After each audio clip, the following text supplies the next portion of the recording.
So, bakbakang Barangay Ginebra kontra Meralco Bolts. First quarter nga mga chong, 4-1 run agad ang pinakita ng Meralco. Aggressive si Brandon Bates. Kinain lang ni Banquero yung depensa ng Ginebra. First field goal ng Ginebra manggagaling sa hustle ni Troy Rosario. 9-minute mark nang masaktan si Cliff Hodge matapos tamaan ni Malonzo. Pero matapos niyan, another run na naman sa Meralco Bolts. Inaatake yung painted area, nandun rin yung kanyang perimeter shooting. Early timeout si Coach Team. Lobo sa 7 ang abante ng Meralco. Matapos nyan, 7-3 run yung sagot ng Ginebra. Nagsisimula ng uminit yung kanilang opensa, perimeter jumper ni Scotty. And one play naman yung aggressive play na to ni Japet. Baba na lang sa 3 ang kalamangan ng Meralco. Matapos yung timeout, agad na nakarapag-respond ang Meralco. Ganda ng play nila sa ilalim. Pero ang Ginebra, nakikipagsabayan sa loob ng painted area. Jamie Malonzo, ibabaw naman ni RJ Abarrientos ang first 3-point shot ng kanyang kupunan. Pero ang Meralco, nakikitang maliit yung ilalim ng Ginebra. Sumasabay naman dyan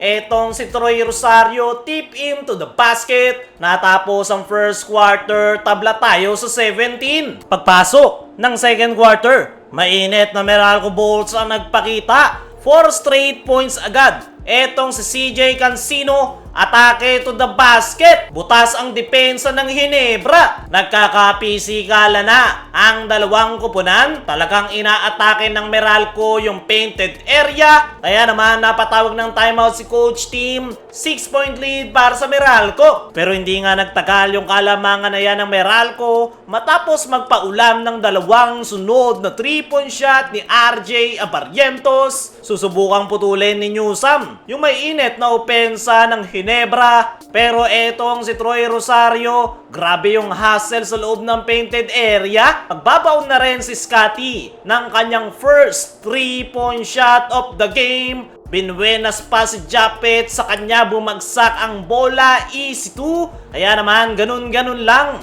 Nagawang maitabla ng Ginebra, tabla sa 33. Mabagal yung tempo ng laro, parehong inaalat yung dalawang kupunan. Palitan lang sila ng puntos. Troy Rosario, ganda ng pinapakita. Babawi naman sa kabilang dulo etong si Cliff Hodge. Kaya natapos ang first half. Tabla tayo sa 37. Leading scorer si Troy Rosario with 11. Chris Newsam naman na may 7 points pa sa Meralco Bolts. Pagpasok ng third quarter, agad na nakapuntos ang Meralco. Ganda ng peke ni Quinto, napakagat si Jamie. Sablay naman yung dalawang free throw ni Japet Aguilar. Pero eto si Scotty, tinataas ang energy ng kanyang kupunan. Agad rin namang nakabawi si Japet sa kanyang tutukan na tira to the basket. Pero agad nga rin niyang binura ni Cliff Hodge sa kabilang dulo. Nandyan rin etong si CJ Cancino, nilulusutan lang yung depensa ng Ginebra. Nakakasagot ang kupunan ni Coach Team. Perimeter jumper ni Malonzo, pero mas mainit yung pinapakita ng Meralco. Puro painted area yung kanilang inaatake. Nireklamo naman ni Coach Team, dalawang warning na ang Meralco, pero hindi pa rin natin technical. Nakuha ng Barangay Ginebra ang kalamangan matapos ang acrobatic layup na yan ni Scotty. Pero hindi nga yan nagtagal dahil agad yang binawi ni Brandon Bates sa kabilang dulo. Palitan ng puntos ang dalawang kupunan. Japet Aguilar, malas naman sa free throw ang Barangay Ginebra. Galit na galit naman itong si Coach Team. Matapos tawagan ng foul si Scotty, unsuccessful pa kahit palad lang yung tinamaan. Pero Japet Aguilar, nag-ala Dirk Nowitzki sa perimeter basket. Timeout ang Meralco, isang kalamangan ng Ginebra. Pero matapos ang timeout ng Meralco, massive run yung kanilang ipinakita. 5 straight points, 3-point shot at floater na itong si Chris Banquero. Scotty naman, aggressive to the basket, pinagpaglang si Cliff Hodge. Pero dying seconds, nagbaon pa ng buzzer beater 3 si Newsam. Kaya natapos ang third quarter, 61-56. 5-point lead para sa Meralco Bolts. Pagpasok ng fourth and final quarter ay agad na nakapuntos etong si Jansen Rios para sa Meralco. Agad yang sinagot ng 3-point shot ni RJ Abarrientos. Pero meron ding 3-point shot si Jansen Rios. Kaya naman balik sa 8 ang abante ng Meralco Bolts. Under 10-minute mark, Hinebra ang naghahabol. Tinadaan nila ngayon sa loob ng painted area, Scotty. Nilinis naman ni Jimmy yung kalat ni Japet. Pero palaging may pansagot dyan ang Meralco nakalusot si Aaron Black. Nagsisimula na namang manakit si Cliff Hodge. Dinagadan si Stephen Holt.